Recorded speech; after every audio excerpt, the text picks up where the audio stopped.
வணக்கம். இந்த வீடியோல கோயிலுக்கு போய் நம்ம சாமி கும்பிடும்போது கண்ணை மூடிட்டு சாமி கும்பிடலாமா, சாமியுடைய நாமங்களை நம்ம உச்சரிக்கும் போது மனசுக்குள்ளேயே உச்சரிக்கலாமா அப்படிங்கிற விஷயத்தை பத்தி பார்க்க போறோம்.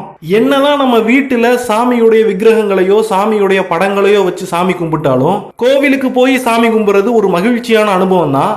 சில முக்கியமான புனித ஸ்தலங்களுக்கெல்லாம் போய் அங்க இருக்கிற சாமியை பார்க்கறதே ரொம்ப கஷ்டம். எவ்வளவோ நேரம் நம்ம வரிசையில காத்திருந்து சாமியுடைய அந்த திவ்ய தரிசனத்தை பார்க்க போகும்போது சாமியுடைய சிலைக்கு முன்னால போய் நின்ன உடனே நிறைய பேரு தன்னுடைய கண்ணை மூடி சாமி கும்பிட ஆரம்பிச்சிருவாங்க. ஏன்னு சொல்லி கேட்டா, மனசார கண்ணை மூடி சாமியை நினைச்சு கும்பிடுறேன்னு சொல்லுவாங்க.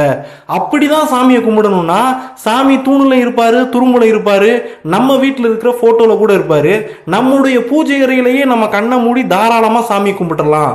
இப்படி ஒரு பெரிய புண்ணிய ஸ்தலங்களுக்கோ முக்கியமான கோவில்களுக்கோ போய் சாமி கும்பிடும் போது அங்க இருக்கின்ற சாமியுடைய ஒட்டுமொத்த அழகையும் அந்த திவ்ய தரிசனத்தையும் நம்ம தரிசிக்கிறதுக்காக தான் கோவிலுக்கு போறோம். அங்க போய் நமக்கு கிடைக்கிற அந்த 10 செகண்ட்லயோ 20 செகண்ட்லயோ சாமியை நல்லா தரிசிக்காம கண்ணை மூடி சாமியை கும்பிட்டு வர்றதுனால கோவிலுக்கு போய் ஆண்டவனை தரிசிக்க கூடிய அந்த முக்கியமான பாக்கியத்தை நம்ம இழந்துடுறோம். அதனால இனிமேல் நம்ம எப்பெல்லாம் கோவிலுக்கு போய் சாமி கும்பிடுறோமோ அப்ப சாமியை நல்லா நம்முடைய கண்களை அகல திறந்து வைத்துக் கொண்டு அவருடைய ஒட்டுமொத்த அழகையும் ரசிச்சு அவரை கும்பிட்டு வரணும். அப்படி கண்ணை திறந்து சாமி கும்பிடுறதுலையும் இப்படிதான் சாமியை கும்பிடணும்னு சொல்லிட்டு நம்முடைய முன்னோர்கள் சொல்லியிருக்காங்க. முதலாவதாக சாமியை தரிசிக்கும் போது அவருடைய பாதங்கள்ல இருந்து நம்ம தரிசிக்க ஆரம்பிக்கணும். முதல்ல அவருடைய பாதங்களை நம்முடைய கண்கள் சரணடையணும். அங்க இருந்து இறைவனை அங்குல அங்குலமாக ரசித்து நாம் அப்படியே அவருடைய தலை வரைக்கும் ஒவ்வொன்றாக ரசிக்க வேண்டும். அவருடைய பாதங்களை, அவருடைய கால்களை, அவருடைய கைகளில் தாங்கி இருக்கின்ற ஆயுதங்களை, அவருடைய கைகள் நமக்கு அபயம் கொடுக்கின்ற அந்த காட்சியை, அவருடைய மார்பினை, அவருடைய கழுத்தினை, அவருடைய உதட்டினை, அவருடைய முகத்தினை, அவருடைய சிகையினை அப்படின்னு ஒவ்வொன்றாக நாம ரசிச்சு சாமியை கும்பிடணும்னு சொல்றாங்க. அதே மாதிரியே சாமியுடைய நாமங்களை, சாமியுடைய பெயர்களை உச்சரிக்கும் போது அதையும் நம்மள பல பேர் மனசுக்குள்ளேயே உச்சரிச்சுட்டு போயிடுறோம். சாமியுடைய பெயர்களை, அவருடைய நாமங்களை நம்ம சத்தம் போட்டு வாயால உச்சரிக்கும் போது ஒரு ஆனந்தம் கிடைக்கும். அந்த ஆனந்தத்தையும் நம்ம பல பேர் மிஸ் பண்ணிக்கிட்டு இருக்கோம். இப்படி மனசுக்குள்ளேயே சாமியை கும்பிடாம வாயார அவருடைய நாமங்களை சொல்லி ஜெபிக்கிறத நாம சங்கீர்த்தனம்னு சொல்றாங்க. இப்படி நாம சங்கீர்த்தனம் செய்ததால புராண காலத்துல வாழ்ந்த ஒரு மனிதருடைய வாழ்க்கையில நடந்த ஒரு அற்புதத்தை இப்ப நம்ம பார்க்கலாம். பல்லாயிரக்கணக்கான ஆண்டுகளுக்கு முன்னால அஜாமிளன் அப்படின்னு ஒருத்தர் வாழ்ந்து வந்தாரு. அவர் ஒரு அந்தன குடும்பத்தை சார்ந்தவர். மிகவும் ஒழுக்க சீலர், எப்போதும் இறை நினைப்பாகவே இருக்கக்கூடியவர். அவருக்கு முறைப்படி கல்யாணம் ஆகின்றது. அவருடைய மனைவியும் பக்தியில் சிறிதும் குறைவில்லாத நல்ல ஒழுக்கமான பெண்ணாக இருக்கின்றாள். இறைவனுக்குரிய கைங்கரியத்தையும் தன்னுடைய கணவனுக்குரிய பணிவிடைகளையும் அந்த பெண் செஞ்சு வர்றாங்க. இந்த தம்பதிக்கு அழகான குழந்தைகளும் பிறந்து வருது. இப்படியாக இந்த அஜாமிளனுடைய வாழ்க்கை நல்ல முறையிலே சென்று கொண்டிருக்கும் போது இறைவனுக்கான ஹோமங்களை வளர்ப்பதற்காக அவர் காட்டுப்பகுதிக்கு போய் சில விறகுகளை சேகரிக்க போறாரு. அப்படி காட்டுப்பகுதிக்குள்ள போன அஜாமிளன் அங்க ஒரு அழகான பெண்ணை சந்திக்கிறாரு. அந்த பெண்ணுடைய அழகுல மயங்கி தன்னுடைய மனைவியையும் தன்னுடைய குழந்தைகளையும் கூட மறந்துவிட்டு அந்த பெண்ணோட சேர்ந்து காட்டுக்குள்ளேயே வாழ தொடங்கிறாரு. இப்படி அந்த காட்டில் இருந்த அழகியோடு சேர்ந்து வாழ்கின்ற இந்த அந்தணர் அந்த பெண்ணை திருப்திப்படுத்துவதற்காக காட்டிலே இருக்கின்ற மிருகங்களை கூட வேட்டையாட ஆரம்பிக்கிறாரு. இவ்வளவு நாள் அவர் கடைபிடித்து வந்த அத்தனை தர்மங்களையும் மறந்துவிட்டு அந்த பெண்ணிடமே தஞ்சம் முகுந்து கிடக்கின்றார். இந்த தம்பதிக்கும் காட்டுக்குள்ளே பல குழந்தைகள் பிறக்கின்றது.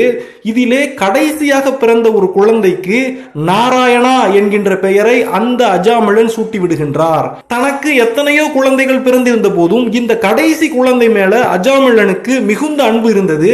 இப்படியாக தான் முறைப்படி கட்டி வாழ்ந்து கொண்டிருந்த மனைவியையும் மக்களையும் மறந்துவிட்டு இந்த காட்டுப்பகுதிக்குள்ளே இந்த அழகான பெண்ணோடு குடும்பம் நடத்தி வருகின்ற அஜாமிளனுடைய வாழ்க்கையுடைய கடைசி நிமிடங்கள் நெருங்குகின்றது. அப்போது அவரை யமலோகத்திற்கு கவர்ந்து செல்வதற்காக யமதூதர்கள் எல்லோரும் வந்து சேர்கின்றார்கள். அஜாமிளனை தங்களோடு வரும்போது யமதூதர்கள் அழைக்கும் போது அவருக்கு மரண பயம் தொற்றிக் கொள்கின்றது. அப்போது கடைசியாக தன்னுடைய பாசமான மகனை பார்த்துவிட வேண்டும் என்று நாராயணா நாராயணா நாராயணா என்று அந்த குழந்தையினுடைய பெயரை சொல்லி கூப்பிடுகின்றார்.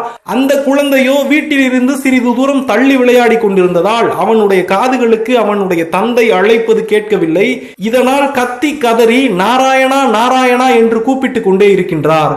இப்படி அவர் நாராயணா நாராயணா அழுது புரண்டு தன்னுடைய கடைசி நிமிடத்திலே நாராயணனுடைய பெயரை உச்சரித்ததால் வைகுண்டத்திலிருந்து பகவான் நாராயணனுடைய சேவகர்கள் அவரிடத்திலே வந்து சேர்கின்றார்கள். இப்போது யம தூதர்களும் வைகுண்டத்திலிருந்து வந்த சேவகர்களும் ஒருவரை ஒருவர் சந்தித்துக் கொள்கின்றார்கள். யம தூதர்கள் இவருடைய நேரம் முடிந்து விட்டது, இவரை அழைத்து செல்வதற்காகவே நாங்கள் வந்திருக்கின்றோம் சொல்றாங்க. ஆனால் வைகுண்டத்தில் இருந்து வந்தவர்கள் இவர் தன்னுடைய கடைசி நேரத்திலே நாராயணா நாராயணா என்று இறைவனுடைய நாம சங்கீர்த்தனத்தை செய்ததால் அவரை நீங்கள் யமலோகத்திற்கு அழைத்து செல்வதை நாங்கள் அனுமதிக்க மாட்டோம், அவரை வைகுண்டத்திற்கு அழைத்து செல்லவே நாங்கள் வந்திருக்கிறோம் சொல்றாங்க. இதனால் யம தூதர்கள் அங்கிருந்து கிளம்பி சென்று யமதர்ம ராஜாவிடம் நடந்த விஷயங்களை எல்லாம் சொல்லும் போது, இனிமேல் அஜாமிழனை கவர்ந்து செல்வதற்கு நமக்கு எந்த உரிமையும் இல்லை, அவன் வைகுண்ட பதவியை அடைவதற்கு உரித்தானவன் ஆகிவிட்டான்னு சொல்றாரு.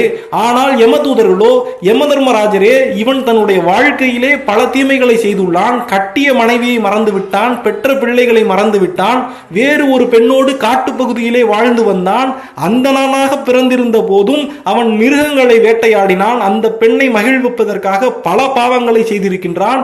அப்படி இருக்கும்போது அவனுக்கு யமலோகத்தில் தானே நல்ல தீர்ப்பு கொடுத்திருக்க முடியும், ஏன் அவனுக்கு வைகுண்ட பதவி கிடைக்கின்றது என்று கேட்கும் போது அவன் தன்னுடைய கடைசி நிமிடங்களிலே நாராயணா நாராயணா என்று இறைவனுடைய நாமத்தை ஜபித்ததால் அவனுக்கு இந்த வைகுண்ட பதவி கிடைக்கின்றதுன்னு யமதர்மராஜா சொன்னாராம்.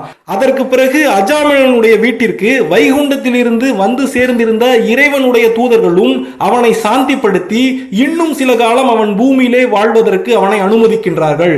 தன்னுடைய ஒட்டுமொத்த தவறுகளையும் புரிந்து கொண்டு அஜாமிழன் காசிக்கு சென்று அங்கே கங்கை நதியின் கரைகளிலே இறைவனை நினைத்து பலகாலம் தியானம் செய்துவிட்டு கடைசியாக தன்னுடைய காலம் முடிந்து முக்தி அடையும் போது வைகுண்ட பதவியை அடைந்தார்னு சொல்லப்படுது. இந்த கதையிலே அஜாமிழன் தெரிந்தோ தெரியாமலோ தன்னுடைய மகனை அழைப்பதாக நினைத்து கொண்டு நாராயண மந்திரத்தை மனதார சத்தம் போட்டு ஜெபித்ததால் யமலோகத்திற்கு போக வேண்டிய அவர் தன்னுடைய வாழ்நாளானது நீட்டிக்கப்பட்டு தன்னுடைய பாவங்களை எல்லாம் இந்த பூமியிலே கழித்து விட்டு முக்தி அடைந்து வைகுண்ட பதவியை அடைந்தார்னு சொல்லப்படுது.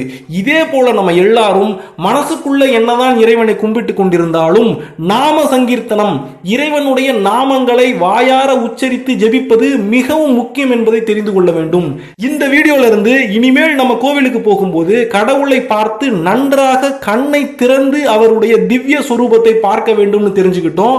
இறைவனுடைய நாமங்களை மனசுக்குள்ள உச்சரிச்சா மட்டும் பத்தாது, நம்முடைய வாயார இறைவனை அன்போடு அவருடைய நாமங்களை சொல்லி அழைக்க வேண்டும் தெரிஞ்சுக்கிட்டோம். இந்த வீடியோ உங்களுக்கு பிடிச்சிருந்துச்சுன்னா ஒரு லைக் கொடுங்க.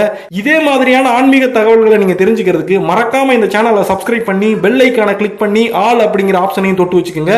அப்பதான் நான் இதே மாதிரி போடுற வீடியோக்கள் உங்களுக்கு நோட்டிபிகேஷனா வந்து சேரும். இந்த வீடியோ பத்தின உங்களுடைய கருத்துக்களை கமெண்ட் பாக்ஸ்ல சொல்லுங்க. நன்றி, வணக்கம்.